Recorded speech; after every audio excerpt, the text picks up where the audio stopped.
स्वागत है आप सभी लोगों का हमारे इस YouTube चैनल जिसका नाम है नॉलेज पावर प्लस। तो लास्ट वीडियो लेक्चर में हमने कवर किया था what is support and the type of supports and it's type. तो आज हम इस वीडियो लेक्चर में कवर करने वाले हैं what is beam and the type of beam and types of beam. तो लास्ट वीडियो लेक्चर में हमने आपको बोला था कि हम कुछ न्यूमेरिकल क्वेश्चन भी सॉल्व कराएंगे, that how we find out the reactions. जब हम किसी भी बीम पे कोई सपोर्ट प्रोवाइड करते हैं तो उन सपोर्ट्स लगाने पे जो सपोर्ट रिएक्शंस आती हैं उन सपोर्ट रिएक्शन को हम कैसे फाइंड आउट करेंगे। तो आप बेसिकली जो सपोर्ट्स प्रोवाइड कर रहे हो, बीम को प्रोवाइड कर रहे हो, कॉलम को प्रोवाइड कर रहे हो, इट मीन्स आप किसी स्ट्रक्चर मेंबर को सपोर्ट्स प्रोवाइड कर रहे हो। तो जनरली अगर हम मॉस की बात करेंगे तो हम मॉस में डील जो करेंगे बीम के साथ ही डील करेंगे। तो इसलिए सबसे पहले हम समझ लेते हैं what is beam and the types of beam. उसके बाद फिर हम न्यूमेरिकल सॉल्व करेंगे जिसमें हम कुछ बीम का एग्जांपल लेंगे, बीम के एंड्स पे हम सपोर्ट्स प्रोवाइड करेंगे और उन सपोर्ट्स पे कैसे हम सपोर्ट्स रिएक्शन फाइंड आउट करेंगे उनको देखेंगे। तो इसलिए आज हम स्टार्ट करने वाले हैं व्हाट इज बीम। अगर मैं बीम की बात करता हूं तो beam is a structure member which is subjected to shear load. तो बेटा बीम और कॉलम एक और हम बाद में हम पढ़ाएंगे आपको व्हाट इज कॉलम। तो अभी एक जनरल डिफरेंस हम आपको बता रहे हैं what is beam and what is column. तो बीम पे हमेशा शियर लोड लगता है। बीम आपने देखा होगा घरों में बीम लगी होती है। फॉर एग्जांपल ये हमारे पास आपने देखा कि कोई रूम है, इस रूम पे ये देखिए कोई ये रूम की रूफ आ गई और रूफ पे आप देखोगे यहाँ पे एक स्ट्रक्चर मेंबर होता है जिसको हम बोलते हैं बीम। बेसिकली ये जो बीम होती है ये पूरी छत का जो पूरी रूफ होती है उसका वेट वेयर करती है। अगर रूफ का वेट W है तो वो डाउनवर्ड डायरेक्शन में काम करेगा। और ये आगे हमारे पास बीम, ठीक है, और ये आगे हमारे पास बीम का क्रॉस सेक्शन एरिया। अगर with respect to cross section अगर इस वेट W की मैं लाइन ऑफ एक्शन को कंसीडर करता हूँ तो it is always parallel to the cross section. आप लोग अपने घर पे देखिए जो आपके घर में बीम लगी हुई है, बीम का क्रॉस सेक्शन देखिए और उसके रिस्पेक्ट में जो रूफ है रूफ का वेट देखिए। तो रूफ का जो वेट W है, this is the line of action of this W is always parallel to the cross section of beam। इसलिए हम कहते हैं कि beam is a structure member which is subjected to shear load। तो beam पे हमेशा shear load आएगा। उसी तरीके से अगर मैं कॉलम की बात करता हूं तो कॉलम पे हमेशा आता है compressive axial normal load, axial normal load. अगर आप देखना चाहें अगर कॉलम घर में आपने देखे होंगे, घर में कॉलम कुछ इस तरीके से बने होते हैं, ठीक है, और इसके ऊपर एक क्या आता है वेट आता है W जो कि रूफ का वेट आता है। तो बेसिकली ये हो गया कॉलम का क्रॉस सेक्शन। अब कॉलम के क्रॉस सेक्शन के रेस्पेक्ट में इस अगर W की मैं लाइन ऑफ एक्शन को देखता हूं तो ये लाइन ऑफ एक्शन क्या है, क्रॉस सेक्शन के परपेंडिकुलर। इसलिए कैसा लोड हो गया, ये लोड हो गया हमारे पास एक नॉर्मल लोड। अब इसकी जो लाइन ऑफ एक्शन है लोड W की वो away from the cross section है या टूवर्ड्स द क्रॉस सेक्शन है। तो W की जो लाइन ऑफ एक्शन है this is always towards the cross section, cross section की तरफ है, इसलिए इसका नेचर कैसा हुआ, कंप्रेसिव। तो बीम पे कौन सा लोड आता है, शेयर लोड आएगा। और मैं कॉलम की बात करूंगा तो कॉलम पे कैसा लोड आएगा, एक compressive load, compressive axial normal load. अब हम बात करते हैं बीम। बीम कितने टाइप्स की होती है। तो बीम बेसिकली दो टाइप्स की होती है। पहला आता है हमारे पास स्टैटिकली डिटर्मिनेट बीम और दूसरा आता है स्टैटिकली इनडिटर्मिनेट बीम। अब हम इसे स्टैटिकली वर्ड यहाँ पे क्यों यूज कर रहे हैं बेटा, अगर देखिए अगर हम किसी भी बीम की बात करते हैं, फॉर एग्जाम्पल मैं एक सिंपली सपोर्टेड बीम की बात कर रहा हूँ SSB। तो सिंपली सपोर्टेड बीम एक ऐसी बीम होती है जिसपे आप क्या प्रोवाइड करते हैं, simple support. Last video lecture में हमने आपको बताया था कि सपोर्ट दो टाइप के होते हैं, एक सिंपल सपोर्ट और एक होते हैं हमारे पास फिक्स सपोर्ट। अगर सिंपल सपोर्ट की बात करेंगे तो सिंपल सपोर्ट में भी दो टाइप के सपोर्ट होते हैं, roller support and hinge support. तो यहाँ पे देखिए मैंने एक सिंपली सपोर्टेड बीम लिया है जिसके एक एंड पे मैंने रोलर सपोर्ट लगा दिया और एक एंड पे मैंने लगा दिया हिंज सपोर्ट, ठीक है। अब हमें पता है कि हिंज सपोर्ट पे कौन सी रिएक्शंस आएंगी, दो रिएक्शंस आएंगी। कौन कौन से, vertical reaction and horizontal reaction, क्योंकि ये दो मोशन को रिस्ट्रिक्ट करती है। अगर हम रोलर सपोर्ट की बात करेंगे तो रोलर सपोर्ट पे सिर्फ एक ही रिएक्शन आएगी, that is the vertical reaction. तो टोटल कितने रिएक्शन फोर्स आ रहे हैं यहाँ पे, 3, 1 2 3। इट मीन्स अगर इस बीम के ऊपर मैंने एक एक्सटर्नल लोडिंग लगाई है, वर्टिकल लोडिंग, और साथ में अगर मैंने इस बीम पे एक एक्सटर्नल हॉरिजॉन्टल लोडिंग भी लगा दी तो उस केस में क्या आएगा, बीम पे जो रिएक्शंस आएंगे 3 आएंगे और ये तीनों के तीनों रिएक्शन हमारे पास जीरो नहीं होंगे, इनकी कुछ वैल्यू होगी। इट मीन्स हमारे पास कितने अननोन हो गए, हमारे पास हो गए 3 अननोन। तो तीन अननोन को फाइंड करने के लिए हमारे पास स्टैटिक इक्विलिब्रियम इक्वेशंस होती हैं, और हमारे पास कितनी स्टैटिक इक्विलिब्रियम इक्वेशंस होती है? तीन। कौन कौन सी? Summation of vertical force 0, summation of horizontal force 0 and summation of movement about any point should be 0। तो तीन इक्वेशंस हैं स्टैटिक इक्विलिब्रियम की। हमारे पास कितने तीन इक्वेशन से हम कितने अननोन फाइंड आउट कर सकते हैं? तीन। अच्छा, एक ऐसी बीम जिसपे आप सपोर्ट्स प्रोवाइड कर रहे हो, सपोर्ट प्रोवाइड करने के बाद उस पर क्या आएंगी? Support reaction. अगर वो सपोर्ट रिएक्शन 3 या 3 से कम है, इट मीन्स आप उन तीनों अननोन को with the help of static equilibrium equation से फाइंड आउट कर सकते हो। उस सभी तरीके की बीम्स को हम क्या बोलेंगे? अपनी स्टैटिकली डिटर्मिनेट बीम। इसी तरीके से हमारे पास क्या होती है? Statically indeterminate beam. It means एक ऐसी बीम जब आप सपोर्ट प्रोवाइड कर रहे हो तो सपोर्ट प्रोवाइड करने पे जो रिएक्शंस आ रहे हैं वो मोर देन 3 हैं, और हमारे पास स्टैटिक इक्विलिब्रियम कितनी इक्वेशंस है? 3 इक्वेशंस हैं। अब 3 इक्वेशन से आप 3 से ज्यादा अननोन फाइंड आउट नहीं कर सकते हो, तो उस केस में क्या आ जाएगा? आप इस अननोन को फाइंड आउट करने के लिए आपको कुछ कंपैटिबिलिटी इक्वेशन यूज करनी पड़ेंगी, और वो कंपैटिबिलिटी इक्वेशन कैसे यूज करेंगे जब हम न्यूमेरिकल कराएंगे तो आपको बताएंगे। तो उन सब तरीके की बीम को हम क्या बोलेंगे? अपनी स्टैटिकली इंडिटर्मिनेट बीम। तो इसका मतलब यहाँ पे मैंने लिखा है the number of reactions determined by using the static equilibrium equations. It mean जो भी बीम पे रिएक्शंस आ रहे हैं बाय प्रोवाइडिंग द सपोर्ट, आप उनको निकाल सकते हो with the help of static equilibrium equations. उन बीम को बोलेंगे हम अपनी statically determinate beam. The total number of reaction in the beam is greater than the number of useful static equilibrium। अगर बीम पे जो रिएक्शंस आ रहे हैं वो number of static equilibrium equation से ज्यादा आ रहे हैं, उस केस में आप रिएक्शंस को फाइंड आउट, सभी रिएक्शंस को फाइंड आउट नहीं कर सकते, इसलिए उन सब बीम को बोले हम स्टैटिकली इनडिटर्मिनेट बीम। अब स्टैटिकली डिटर्मिनेट बीम की बात करेंगे तो इसके अंदर तीन टाइप्स के बीम्स आते हैं। कौन कौन से? सिंपली सपोर्टेड, दूसरा आ गया हमारे पास ओवरहैंगिंग, और तीसरा आ गया हमारे पास कैंटिलीवर। इसी तरीके से अगर हम स्टैटिकली इंडिटर्मिनेट बीम की बात करेंगे तो ये भी तीन टाइप्स के होंगे। पहला आ गया फिक्स बीम, दूसरा आ गया प्रॉप कैंटिलीवर बीम, और तीसरा आ गया हमारे पास कंटिन्यूअस बीम। तो हम इन सबको डिस्कस करते हैं वन बाई वन करके। बेटा देखो, सबसे पहले एक बीम आई, वो I simply supported beam. Simply supported beam में कुछ एडवांटेज थे, कुछ डिसएडवांटेज थे, उनको ओवरकम करा हमने with the help of overhanging beam. Overhanging beam के कुछ एडवांटेज है, कुछ डिसएडवांटेज है, उनको हमने ओवरकम करा with the help of continuous beam. तो हम स्टार्ट करेंगे सिंपली सपोर्टेड बीम से, और उसके बाद कवर करेंगे ओवरहैंगिंग बीम को, और उसके बाद कवर करेंगे हम अपनी कंटिन्यूअस बीम को। ठीक है, देन हम अपना स्टार्ट करेंगे कैंटिलीवर बीम के साथ। कैंटिलीवर बीम के डिसएडवांटेज को हमने ओवरकम करा किसमें? प्रॉप कैंटिलीवर बीम में। और प्रॉप कैंटिलीवर बीम के जो डिसएडवांटेज थे उनको हमने किसमें ओवरकम करा? With the help of fix beam. उसके बाद हम स्टार्ट करेंगे कैंटिलीवर बीम। कैंटिलीवर बीम बताते हुए पहुंचेंगे हम प्रॉप कैंटिलीवर बीम पे, और प्रॉप कैंटिलीवर बीम के बाद हम आ जाएंगे अपनी फिक्स बीम के पास। ठीक है, तो अपना अब हम स्टार्ट करते हैं सिंपली सपोर्टेड बीम के साथ। तो स्टार्ट करने से पहले हम कुछ यहाँ पे एक इंपॉर्टेंट पॉइंट बता रहे हैं कि किसी भी अगर हमें बीम की रिप्रेजेंटेशन करनी है तो कैसे रिप्रेजेंटेशन करेंगे? सबसे पहले हम बनाएंगे बीम की लॉन्गिट्यूडनल एक्सिस। अब लॉन्गिट्यूडनल एक्सिस मुझे लगता है सबको क्लियर हो गई होगी। एक ऐसी एक्सिस जो हर एक क्रॉस सेक्शन के सेंट्रॉइड से पास होगी, उसे लॉन्गिट्यूडनल एक्सिस बोलेंगे। फिर बीम की रिप्रेजेंटेशन के लिए हमें क्या बनाना पड़ेगा? हमें ड्रॉ करना पड़ेगा सपोर्ट।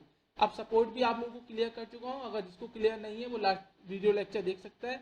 उसके बाद आती है स्पैन लेंथ। स्पैन लेंथ का मतलब ये होता है कि बीम की जो भी लेंथ है आप लॉन्गिट्यूडनल एक्सिस उसी लेंथ की बनाएंगे, that is the span length. तो span length is nothing but the total length of the beam structure.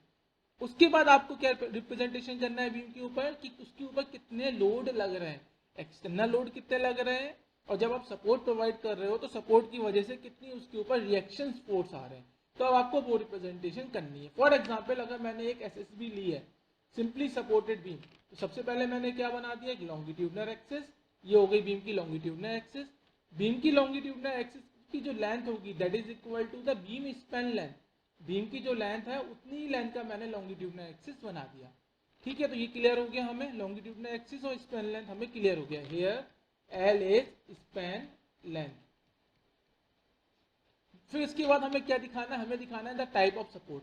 For example इस सिंपली सपोर्टेड बीम पे मैंने एक लगा दिया अपना रोलर सपोर्ट, और एक एंड पे लगाया है मैंने अपना हिंज सपोर्ट। तो सब क्या दिखाना पड़ेगा? हमें सपोर्ट दिखाने पड़ेंगे। तो ये मैंने दिखा दिया रोलर सपोर्ट, इसी तरीके से एक एंड पे मैंने दिखा दिया अपना हिंज सपोर्ट। इसके बाद हमें लास्ट पॉइंट क्या है, load acting on it. For example इस बीम के ऊपर एक मिड स्पैन पे एक्सटर्नल लोड आ रहा है W, तो मैंने वो दिखाया। तो आपने क्या दिखा दिया, एक्सटर्नल लोड। एक्सटर्नल लोड के साथ साथ आपको क्या दिखानी पड़ेगी, सपोर्ट रिएक्शंस। अगर मैं रोलर सपोर्ट की बात करूंगा तो अगर ये एंड मेरे पास A और ये वाला एंड मेरे पास B है, तो रोलर सपोर्ट पे सिर्फ एक वर्टिकल रिएक्शन आएगी, वो मैंने दिखा दी। अगर मैं हिंज सपोर्ट की बात करूंगा तो हिंज सपोर्ट पे दो रिएक्शंस आती हैं, कौन कौन से, horizontal reaction and vertical reaction. तो वर्टिकल रिएक्शन आ गई RVB और हॉरिजॉन्टल रिएक्शन आ गई RVH। ये बात की बात है कि जो हॉरिजॉन्टल रिएक्शन है इसकी जीरो हो जाएगी, पर अभी आपको क्या करना है, आपको लोड एक्टिंग ऑन इट, कि बीम पे जो भी लोड लग रहे हैं ये सब आपको रिप्रेजेंट करना है। आइए हम अपना अब स्टार्ट करते हैं, what is the simply supported beam. अगर हम सिंपली सपोर्टेड बीम की बात करेंगे तो it has only two support. अब वो जो सपोर्ट होंगे वो सपोर्ट किस टाइप के होंगे, सिंपल टाइप के, क्योंकि सपोर्ट दो टाइप के होते हैं, सिंपल सपोर्ट होता है, फिक्स सपोर्ट होता है। तो इसलिए सिंपली सपोर्टेड बीम है तो हम सिंपल सपोर्ट का यूज करेंगे। सिंपल सपोर्ट भी दो टाइप के होते हैं, रोलर सपोर्ट या फिर हिंज टाइप। तो क्या तो हमें दो रोलर सपोर्ट यूज करेंगे, या फिर हम दो हिंज सपोर्ट यूज कर सकते हैं, या फिर हम कॉम्बिनेशन यूज कर सकते हैं, एक रोलर सपोर्ट लगा देंगे या फिर हम एक हिंज लगा देंगे। एट द एंड ये चीज हमें याद रखना है कि सिंपली सपोर्टेड बीम में जब भी आप सपोर्ट प्रोवाइड करोगे तो आप बीम के एंड पे प्रोवाइड करोगे। इट मीन्स आपने अगर सोचा कि सपोर्ट में ऐसे प्रोवाइड कर दूं तो ये रॉन्ग है। सिंपली सपोर्टेड बीम में कभी भी अगर आप सपोर्ट लगाओगे, कहाँ पे लगाओगे, बीम के एंड पे। The end deflection is zero, that is deflection at the support is zero. ये क्लियर है हमें, क्योंकि जब हमने यहाँ पे एक सपोर्ट लगा दिया, अगर सपोज कीजिए ये मैंने एक लोड W लगाया, इस W लोड की वजह से क्या आएगा, बीम के अंदर डिफ्लेक्शन आ जाएगा, बीम क्या हो जाएगी, डिफ्लेक्ट हो जाएगी, और ये बीम कुछ ऐसे हो जाएगी। पर ये बीम जो है एंड पे डिफ्लेक्ट नहीं होगी। इट मीन्स सपोज कीजिए ये मैंने एग्जाम्पल भी लिया है, एक सिंपली सपोर्टेड बीम है जिसके मिड स्पैन पे मैंने एक लोड लगा दिया P। इस P लोड की वजह से जब ये पॉइंट है, ये पॉइंट डिफ्लेक्ट कर गया डेल्टा, और ये जो पॉइंट सपोज करो x1 था, अब ये पॉइंट x1 यहाँ पे आ गया, कितना डिफ्लेक्ट हो गया, ये डेल्टा डिस्टेंस डिफ्लेक्ट हो गया। पर अगर मैं पॉइंट A की बात करूं तो पॉइंट A क्या है, before loading and after loading उसकी पोजीशन चेंज नहीं हुई है। इट मींस पॉइंट A और पॉइंट B के अंदर डिफ्लेक्शन कितना है, जीरो।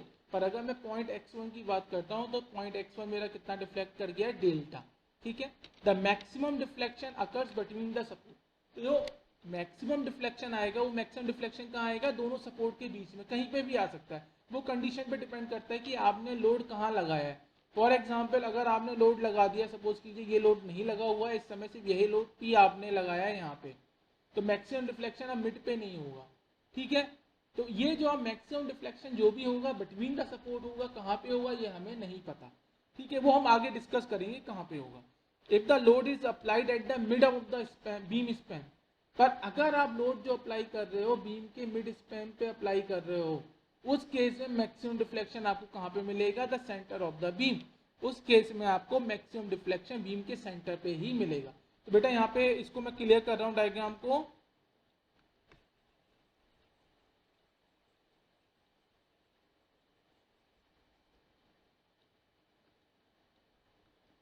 यहाँ पे हम वन बाय वन करके समझते हैं। सबसे पहले हमने बीम की रिप्रेजेंटेशन के लिए क्या बोला, लॉन्गिट्यूडनल एक्सिस बना दो, उसके बाद सपोर्ट लगा दो, सपोर्ट लगाने के बाद उसकी स्पैन लेंथ दिखा दो। तो यहाँ पे हमने स्पैन लेंथ दिखा दी, ये होगा इसकी स्पैन लेंथ L। उसके बाद आपको क्या करना है, एक्सटर्नल लोड दिखाना है और रिएक्शंस दिखाने हैं सपोर्ट पे। तो एक्सटर्नल लोड आपने लगा दिया P, और आपने क्या दिखा दिए, ये दिखा दिया आपने रिएक्शन। तो ये होगी सिंपली सपोर्टेड बीम, एक ऐसी बीम जो कि जिसपे हम सिर्फ दो ही सपोर्ट लगाते हैं, और दोनों सपोर्ट कहाँ पे लगाएंगे, एंड पे लगाएंगे, और एंड पे डिफ्लेक्शन की वैल्यू कितनी हो जाएगी, जीरो हो जाएगी। मैक्सिमम डिफ्लेक्शन कहाँ पे मिलेगा, बिटवीन द सपोर्ट। पर अगर आपने लोड लगाया है मिड स्पैन पे तो मैक्सिमम डिफ्लेक्शन कहाँ पे मिलेगा, बीम के सेंटर पे। अब आते हैं हम इसमें आगे कि यहाँ पे मैंने लिखा था रिएक्शन RVH जीरो। ये तो अब आपको क्लियर हो गया RVH जीरो क्यों, क्योंकि लास्ट टाइम जो लास्ट वीडियो लेक्चर है आप देख सकते हैं सपोर्ट और टाइप, वहां से आपको क्लियर हो जाएगा। तब भी मैं बता देता हूँ कि इस बीम के ऊपर कोई भी एक्सटर्नल हॉरिजॉन्टल लोडिंग नहीं है। अगर एक्सटर्नल हॉरिजॉन्टल लोडिंग नहीं है तो रिएक्शन की वैल्यू कितनी हो जाएगी, जीरो। या फिर अगर आप अपनी अप्लाई करते हैं स्टैटिक इक्विलिब्रियम इक्वेशन, जो कि कहती है summation of horizontal force should be zero, तो टोटल हॉरिजॉन्टल फोर्स इसमें कितने लगे हुए हैं, 1। It means RVH should be zero. इसके बाद हमने आपको लिखा है यहाँ पे the simply supported beam consist of one hinge and one roller support is always statically determinate type. अगर एक सिंपली सपोर्टेड बीम है इसमें आपने एक हिंज सपोर्ट लगा दिया एक एंड पे और एक एंड पे लगा दिया आपने रोलर सपोर्ट, तो ये हमेशा स्टैटिकली डिटर्मिनेट ही रहेगा। इट मीन्स चाहे आप इस पे एक्सटर्नल वर्टिकल लोडिंग लगा दो, चाहे आप इस पे एक्सटर्नल हॉरिजॉन्टल लोडिंग भी लगा दो, तब भी क्या रहेगा, ये स्टैटिकली डिटर्मिनेट। कैसे रहेगा, क्योंकि हिंज पे एक दो अननोन आते हैं, दो रिएक्शंस आएंगे तो दो अननोन आ गए। रोलर की बात करूंगा, रोलर पे एक रिएक्शन आएगी तो एक अननोन आएगा, तो टोटल अननोन कितने हो गए रिएक्शंस, तीन। स्टैटिक इक्विलिब्रियम हमारे पास इक्वेशंस कितनी है, तीन। तीन इक्वेशन से तीन अननोन हम फाइंड आउट कर सकते हैं, इसलिए हम कहते हैं the simply supported beam consist of one hinge and one roller support is always statically determinate. आते हैं हम नेक्स्ट मूव करते हैं, what is the overhanging beam. जब भैया सिंपल सपोर्टेड बीम से काम चल रहा था तो ओवरहैंगिंग बीम की जरूरत क्यों पड़ी। अब हम बात करते हैं, फॉर एग्जांपल मेरे पास एक सिंपली सपोर्टेड बीम थी। इस सिंपली सपोर्टेड बीम के एक एंड पे मैंने क्या लगा दिया, हिंज सपोर्ट, एक एंड पे मैंने क्या लगा दिया, अपना रोलर सपोर्ट। अब मैंने इसकी मिड स्पैन पे एक लोड लगा दिया W। तो मैंने अभी आपको बताया है कि सिंपली सपोर्टेड बीम के अगर मिड स्पैन पे आप लोड लगाओगे तो मैक्सिमम डिफ्लेक्शन कहाँ पे मिलेगा, बीम के सेंटर पे। तो बीम के सेंटर पे आपको मैक्सिमम डिफ्लेक्शन मिल गया। अब दिक्कत क्या हो गई कि हमें सेंटर पे मैक्सिमम डिफ्लेक्शन मिल रहा था, जो कि कुछ केसेस में क्या होता है हमारे लिए अनवांटेड। ये क्या हो गया, अनवांटेड। हम चाहते हैं कि हमें मैक्सिमम डिफ्लेक्शन जो सेंटर पे मिल रहा है वो बहुत ज़्यादा मिल रहा है, हमें इसे कम करना है। तो हम क्या करें, उस केस में हमारे पास एक आइडिया आया, क्यों ना हम एक काम करते हैं, जो हम सिंपली सपोर्टेड बीम में अपने सपोर्ट एंड पे प्रोवाइड कर रहे थे, तो हम उसे क्या करें, एंड से हमने उसको शिफ्ट कर दिया। एंड से देखो, इस वाले एंड से भी मैंने इसको शिफ्ट कर दिया और इस वाले एंड से भी मैंने क्या करा, सपोर्ट को शिफ्ट कर दिया। उस केस में क्या हुआ, जो पहले सेंटर पे जो डिफ्लेक्शन था, अब सेंटर का डिफ्लेक्शन क्या हो गया, रिड्यूस हो गया। ठीक है, तो इस टाइप के बीम को हम क्या बोलेंगे, अपनी ओवरहैंगिंग बीम। तो ओवरहैंगिंग बीम में भी क्या होता है, हम सिर्फ दो सपोर्ट ही यूज करेंगे, पर जो सपोर्ट यूज करेंगे वो हम एंड पे यूज नहीं करेंगे। हम दो सपोर्ट बीम पे, बीम की स्पैन लेंथ पे कहीं पे भी यूज कर सकते हैं। तो क्या होगी, मॉडिफाइड फॉर्म हो गया सिंपली सपोर्टेड बीम का। It is the modified form of simply supported beam. अब जो सपोर्ट्स हैं are use in between the end, support जो आप यूज कर रहे हो वो बिटवीन द एंड यूज कर रहे हो। इसका एडवांटेज हमें समझ में आ गया कि हमने जो सेंटर डिफ्लेक्शन था उसको क्या करा है, रिड्यूस करा है। पर इसका एक डिसएडवांटेज भी हो गया, सिंपली सपोर्टेड बीम पे एंड डिफ्लेक्शन की वैल्यू कितनी हो रही थी, 0। पर यहाँ पे एंड डिफ्लेक्शन की वैल्यू 0 नहीं हो रही है, यहाँ पे एंड पे क्या आ रहा है, डिफ्लेक्शन आ रहा है। अब मेरी जो बीम है वो कुछ ऐसे डिफ्लेक्ट हो गई। सिंपली सपोर्टेड बीम में एंड पे डिफ्लेक्शन 0 आ रहा था, पर ओवरहैंगिंग बीम पे अब एंड पे डिफ्लेक्शन की वैल्यू 0 नहीं होगी, वो 0 से कुछ ज्यादा होगी। ठीक है, तो ये इसका एक डिसएडवांटेज भी हो गया। अब हमारे पास कंडीशंस क्या आई, हमारे पास कंडीशन ये हुई कि भैया हमें सेंटर पे डिफ्लेक्शन मिनिमम चाहिए और हमें एंड पे डिफ्लेक्शन कैसा चाहिए, 0 चाहिए। तो उस केस में हम क्या करें, तो सबसे पहले हमने एक बीम बनाया, हमने कहा अगर हम सपोर्ट अपना एंड पे नहीं लगाते हैं उस केस में क्या आ जाएगा, मिड स्पैन पे डिफ्लेक्शन क्या हो जाएगा, रिड्यूस हो जाएगा। पर डिसएडवांटेज क्या हुआ, एंड पे तो फिर डिफ्लेक्शन आया। तो उन्होंने कहा क्यों भैया आप एंड पे भी सपोर्ट लगा दो, एंड पे सपोर्ट लगा दो, सपोर्ट तो हमारे हाथ में, जितने चाहे उतने लगा दे, क्या दिक्कत है। आप जितने सपोर्ट लगाओगे उतना क्या होगा, बीम स्टेबल हो जाएगा। तो अब कंटिन्यूस बीम में हमने क्या करा, it is the modified form of the overhanging beam. ये ओवरहैंगिंग बीम का मॉडिफाइड फॉर्म है। अब हम यहाँ पे जो सपोर्ट यूज कर रहे हैं वो दो से ज्यादा सपोर्ट यूज करेंगे, और जैसे ही हम दो से ज्यादा सपोर्ट यूज करेंगे तो ये कैसी बीम हो जाएगी, स्टैटिकली इनडिटर्मिनेट। इनडिटर्मिनेट। आइए देखते हैं, देखिए ये मैंने बीम है, इस बीम पे मैंने फ्री एंड पे दो सपोर्ट लगा दिए और फ्री एंड के साथ साथ बीम के बीच में भी कहीं पे भी दो सपोर्ट और लगा दिए। अब केस में ये बीम कैसी हो जाएगी हमारे पास, स्टैटिकली इनडिटर्मिनेट टाइप बीम। ये क्लियर हो गया हम सभी को। अब हम आते हैं अपने कैंटिलीवर बीम पे क्या होता है। तो भाई कैंटिलीवर बीम एक ऐसी बीम होगी जिसका एक एंड क्या रहेगा, फिक्स, और एक एंड क्या रहेगा हमारे पास, फ्री। लास्ट टाइम मैंने आपको बताया था कि फिक्स एंड का मतलब है कि आपने उस एंड पे एक फिक्स सपोर्ट लगा दिया। जब हम फिक्स सपोर्ट लगाते हैं तो हमें पता है कि कितने रिएक्शंस आते हैं, तीनों रिएक्शंस आएंगे। कौन कौन से, वर्टिकल मोशन भी नहीं हो पाएगा, हॉरिजॉन्टल मोशन भी नहीं हो पाएगा और मूवमेंट भी नहीं हो पाएगी। तो तीनों रिएक्शंस आ गए, मूवमेंट रिएक्शंस भी आ गई, वर्टिकल रिएक्शंस भी आ गई और हॉरिजॉन्टल रिएक्शंस भी आ गई। तो कितने नोन है हमारे पास, 3। अच्छा, हमारे पास स्टैटिक इक्विलिब्रियम इक्वेशंस कितनी है, 3। कौन कौन सी, summation of vertical force 0, summation of horizontal force 0 and summation of movement about any point 0। तो 3 इक्वेशन से 3 अननोन हम हमेशा फाइंड आउट कर सकते हैं। इसलिए हमने यहाँ पे लिखा है कि cantilever beam is always statically determinate type beam, ये हमेशा स्टैटिकली डिटर्मिनेट रहेगा। The deflection at the end is 0 and the free and is maximum. अब इसमें क्या हो रहा है, जब आपने फ्री एंड पे एक लोड P लगा दिया तो इसकी वजह से क्या आएगा, बीम हमारी डिफ्लेक्ट हो जाएगी और डिफ्लेक्ट होकर कहाँ पहुंची है, यहाँ पे। तो इसका मतलब मैक्सिमम डिफ्लेक्शन आपको कहाँ पे मिल रहा है, फ्री एंड पे। ठीक है, अगर मैं फिक्स एंड की बात करूँ तो फिक्स एंड पे डिफ्लेक्शन की वैल्यू कितनी हो गई, 0। फिक्स एंड हमारा डिफ्लेक्ट नहीं करेगा। अब यहाँ पे ड्रॉबैक क्या हुआ कैंटिलीवर बीम में, कैंटिलीवर बीम में मैक्सिमम डिफ्लेक्शन हमें फ्री एंड पे मिल रहा है और मैक्सिमम डिफ्लेक्शन हमें नहीं चाहिए फ्री एंड पे। हम चाहते हैं कि फ्री एंड हमारा डिफ्लेक्ट नहीं हो। अगर हम चाहते हैं तो भैया हम इसको फुलफिल कर सकते हैं। कैसे कर सकते हैं, तो क्यों ना हम एक फ्री एंड पे एक सपोर्ट लगा दें यहाँ पे। तो हमने फ्री एंड पे क्या लगा दिया, एक सपोर्ट लगा दिया। और जैसे ही हमने फ्री एंड पे एक सपोर्ट लगा दिया तो अब ये क्या बन गई हमारे पास, propped cantilever beam. Cantilever beam बन गई है, या फिर इसको आप बोल सकते हो प्रॉप्ड बीम। तो प्रॉप बीम कौन सी बीम होगी, प्रॉप बीम में कैंटिलीवर बीम का जो डिसएडवांटेज था कि मैक्सिमम डिफ्लेक्शन हमें फ्री एंड पे मिल रहा था, वहां पे उसने क्या करा, जब आपने सपोर्ट लगा दिया तो यहाँ पे डिफ्लेक्शन की वैल्यू अब कितनी कर दी आपने, 0। तो this beam is a modified form of the cantilever beam to avoid and deflection be use simple support. अब आप यहाँ पे सिंपल सपोर्ट लगा सकते हो। सिंपल सपोर्ट आपको पता है दो टाइप का होता है, रूलर सपोर्ट या फिर हिंज सपोर्ट। इसलिए बीम पढ़ाने से पहले हमने एक वीडियो लेक्चर आपको प्रोवाइड कर दिया है, what is support and the types of support, so that अब आपको ये सब चीजें इजिली समझ में आ सके। It is always statically indeterminate. तो हमेशा ये क्या रहेगी, स्टैटिकली इनडिटर्मिनेट। कैसे, अगर आप फिक्स सपोर्ट लगा रहे हो तो नंबर ऑफ रिएक्शंस कितने आएंगे, 3। Vertical reaction, horizontal reaction and movement reaction. अगर सपोज कीजिए अगर आपने यहाँ पे रोलर सपोर्ट लगाया होता तो रोलर सपोर्ट पे एक रिएक्शन आती, और यहाँ पे इस डायग्राम में मैंने कैसा सपोर्ट लगाया है, एक हिंज सपोर्ट। तो हिंज सपोर्ट पे कितनी रिएक्शन आ रही है, 2 रिएक्शन। तो 3 रिएक्शंस यहाँ पे हैं, 2 रिएक्शंस यहाँ पे हैं, तो टोटल कितने रिएक्शन होगा हमारे पास, 5।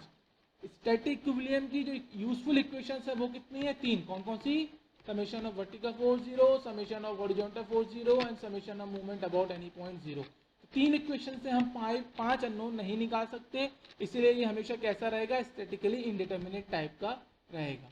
तो यहाँ पे मैंने लिखा है कि जो भी स्टैटिकली इंडिटर्मिनेट टाइप की बीम होगी उस केस में अगर हमें रिएक्शंस निकालने हैं तो उसके लिए हमें क्या यूज करना पड़ेगा, अपनी कंपैटिबिलिटी इक्वेशन।